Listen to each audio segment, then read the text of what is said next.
All right, we want to know what you think about guns in school. Would you support arming school employees? Yeah, you can vote and see responses in real time at abc7news.com/vote. Oakland Unified School District is opposed to this idea. Instead, they want to look at other ways to try to protect their students. ABC 7 News reporter Leanne Melendez is live in the newsroom with that story. Leanne?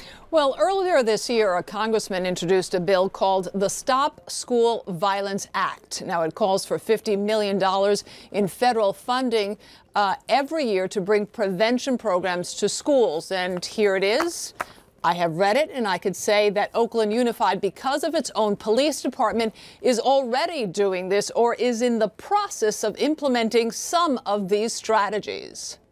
Oakland Unified is the only school district in the Bay Area with its own police force, 20 armed officers and 90 unarmed civilian officers embedded in the schools.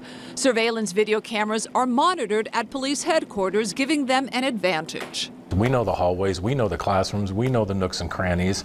A lot of the officers from an outside agency would come in and not understand some of the structural issues that we deal with. The other benefit of having its own police department is that the schools can communicate directly with the officers. So we have the ability to instantly go out and start looking at that problem when it's small in nature so it doesn't develop. And we do that probably half a dozen times a month. We must immediately harden our schools.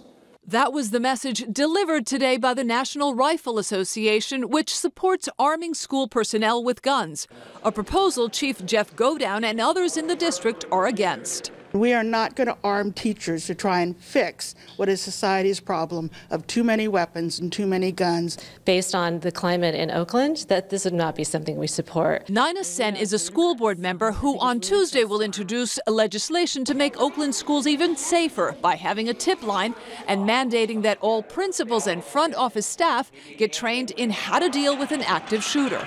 Until now, it has been on a voluntary basis.